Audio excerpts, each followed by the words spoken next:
సప్తపది serial happy ending. కలిసిపోయిన కుటుంబం, ఒక్కటైన అన్నా చెల్లెలు. అసలేం జరిగింది?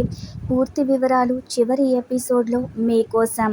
సప్తపది సీరియల్ జూలై 4వ ఎపిసోడ్లో అసలేం జరిగిందంటే, మయూకని ఇంద్ర కిడ్నాప్ చేయడంతో శోభ చాలా కంగారు పడుతుంది.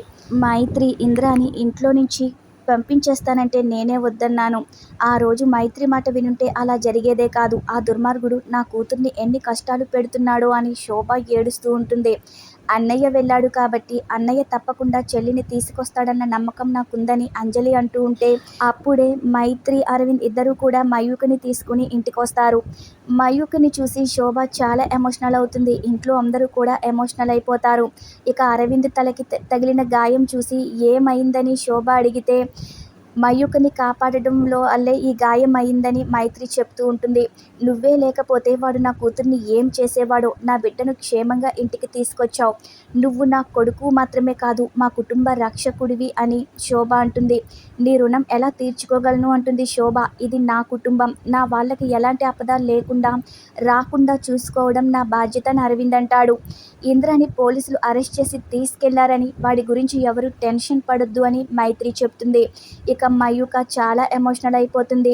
అరవింద్తో మాట్లాడుతూ, నువ్వు ఆస్తి కోసం మా ఇంటికి వచ్చావు అనుకున్నాను కానీ, మా మీద అజమాయిషీ చేయడానికే వచ్చావు అనుకున్నాను కానీ, నీది ఇంత గొప్ప మనసని అర్థం చేసుకోలేకపోయాను.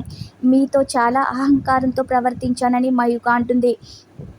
మా కోసం, మా కుటుంబం కోసం ప్రాణాలైనా ఇస్తావు, మమ్మల్ని కంటికి రెప్పలా చూసుకుంటావని అర్థం చేసుకోలేకపోయాను. నన్ను క్షమించు అన్నయ్య అంటుంది. అన్నయ్య అని పిలిపించుకునే అదృష్టాన్ని మీరు నాకు ఇచ్చారు. నేనే మీకు థ్యాంక్స్ చెప్పాలని అరవింద్ అంటాడు. ఇక ముగ్గురు కూడా అన్నయ్య అంటూ దగ్గరికి వెళ్ళి అరవింద్ని పట్టుకొని చాలా ఎమోషనల్ అయిపోతూ ఉంటారు. ఇక అందరూ కలిసిపోతారు. సీను మొత్తం రివర్స్ అయిందని పుల్లయ్య బాధపడుతూ ఉంటే, అప్పుడే పుల్లయ్యకు కుంకుడిగాయ పులుసులో వెనిగర్ కలిపి తీసుకొచ్చి మందని చెప్పి ఇస్తుంది పారిజాతం. నీకేం పోయే కాలం అంటాడు. ఇంట్లో ఇన్ని దౌర్జన్యాలు జరుగుతున్నాయి, అలాంటి వెధవని సపోర్ట్ చేశావు, నీకు ఇలాగే జరగాలని. ఇక పారిజాతం అక్కడి నుంచి వెళ్ళిపోతుంది. ఇక ఆ తర్వాత అరవింద్కి పోలీస్ ఫోన్ చేసి మీ అమ్మగారి ఆచూకీ తెలిసిందని, అయితే ఆవిడ అనుకోకుండా మిస్ అయ్యారని, ఒక ఏరియాలో ఉన్నారని చెప్పడంతో అరవింద్, మైత్రి ఇద్దరూ కూడా సుశీల కోసం బయలుదేరతారు. వాళ్ళని చూసిన సుశీల చాటుగా నిలబడి వాళ్ళని గమనిస్తూ ఉంటుంది. ఎక్కడా లేదని వాళ్ళు వెళ్ళిపోబోతూ ఉంటారు. అయితే ఇంకప్పుడే సుశీల బయటికి వచ్చి తప్పించుకునే ప్రయత్నం చేస్తే, ఆ రోజు అవయవాలు అమ్మినప్పుడు ఆశ్రమం వాళ్ళని పోలీసులకి పట్టించిందన్న పగతో ఇద్దరు రౌడీలు సుశీల్ని వెంబడిస్తారు. నీ వల్ల మా అన్న జైలు పాలయ్యాడు, మా గుట్టు రట్టు చేశావని, నిన్ను వదలకూడదని వాళ్ళు వెంబడిస్తూ ఉంటారు. ఇక అప్పుడే అరవింద్ అదంతా దూరం నుంచి చూసి వాళ్ళని కొట్టి సుశీలని కాపాడుతాడు. నన్ను వదిలిపెట్టి ఎందుకు వెళ్ళావు, ఎందుకు వెళ్ళాలనిపించిందని అరవింద్ అడుగుతాడు. నిన్ను వదిలి ఉండలేను, నీతో రాలేనురా, నా ప్రాణం కొట్టుకుంటుందని చాలా బాధపడుతుంది సుశీల. నువ్వు కొన్ని రోజులు కనిపించకుండా పోయుంటే నేను పిచ్చిపట్టి చచ్చిపోయేవాణ్ణేమో, ఇంకెప్పుడు నన్ను వదిలిపెట్టి వెళ్ళొద్దని అరవింద్ అంటాడు. సుశీలని తీసుకుని వాళ్ళ ఇంటికి బయలుదేరతారు. మరోవైపు శోభ సంతోషంగా అన్నా చెల్లెళ్ళు కలిసిపోయారని నవ్వుతూ కూర్చుని ఆలోచిస్తూ ఉంటుంది. మయూక, అక్షతలు దగ్గరికి వస్తారు. అరవింద్ అన్నయ్య వదిన కనిపించడం లేదు, ఎక్కడికి వెళ్ళారని వాళ్ళు అడుగుతారు. మీరిద్దరూ తనని అన్నయ్య అని ప్రేమగా పిలుస్తుంటే చాలా ఆనందంగా ఉందని శోభ అంటూ ఉంటే, అన్నయ్య మీద ప్రేమ లేకుండా ఎలా ఉంటుందని మయూక అంటుంది. అప్పుడు అర్థం చేసుకోలేకపోయాం కాబట్టి, ఇప్పుడు అన్నయ్య ఎలాంటివాడో తెలుసుకున్నాం కాబట్టి ఉండకూడదా ప్రేమ అని వాళ్ళు అంటారు. మీ అన్నా చెల్లెళ్ళు ఎప్పుడు ఇలాగే ఉండాలని శోభ అంటూ ఉంటే, అప్పుడే సుశీలని తీసుకుని అరవింద్, మైత్రి ఇంటికొస్తారు. నువ్వెవరికీ చెప్పకుండా వెళ్ళిపోయి మమ్మల్ని చాలా బాధ పెట్టావు, ఎక్కడికి వెళ్ళొద్దని శోభ అంటుంది. మయూక, అక్షతలు కూడా ఎక్కడికి వెళ్ళకూడదు నువ్వు అని అంటారు. నీ ఆరోగ్యం ఎలా ఉందని శోభ అడిగితే, నా ఆరోగ్యం నా కొడుకు రూపంలో నా కళ్ళ ముందే ఉందని అరవింద్ని చూపిస్తుంది సుశీల. ఇక నుంచి నీకు ఎలాంటి కష్టం రాకుండా మేం చూసుకుంటామని మయూక, అక్షతలు కూడా సుశీలతో అంటారు. ఇంకెప్పుడు వెళ్ళవు కదా అని శోభ అంటే, వెళ్ళను అంటుంది. అయితే ఆయనకి మాట ఇవ్వమని ఈశ్వప్రసాద్ ఫోటో దగ్గరికి సుశీలని తీసుకెళ్తుంది. ప్రమాణ సాక్షిగా మాట ఇస్తున్నాను, ఎక్కడికి వెళ్ళనని సుశీల అంటుంది. నువ్వు ఇంట్లో నుంచి వెళ్ళిపోవడానికి నేను, మైత్రి కారణం అనుకుని అరవింద్ మమ్మల్ని అపార్థం చేసుకున్నాడని, ఆ రోజు నుంచి అరవింద్ మైత్రిని దూరం పెట్టాడని సుశీలతో శోభ చెప్తుంది. మైత్రి చాలా మంచిదని, మైత్రి తను కట్టిన తాళిని పూజిస్తూ, తను ప్రేమగా చూసుకోకపోయినా గౌరవిస్తూనే ఉందని శోభ చెప్తుంది. నేను ఇంటి నుంచి వెళ్ళిపోవడానికి మైత్రి, శోభలు కారణం కాదు. నన్నెవరూ వెళ్ళమని చెప్పలేదు. నాకు నేనుగానే వెళ్ళిపోయానని సుశీల అంటుంది. నేను చేసిన తప్పుకి మైత్రిని అలా అవమానించొద్దు. నీ భార్య మైత్రి బంగారం రా.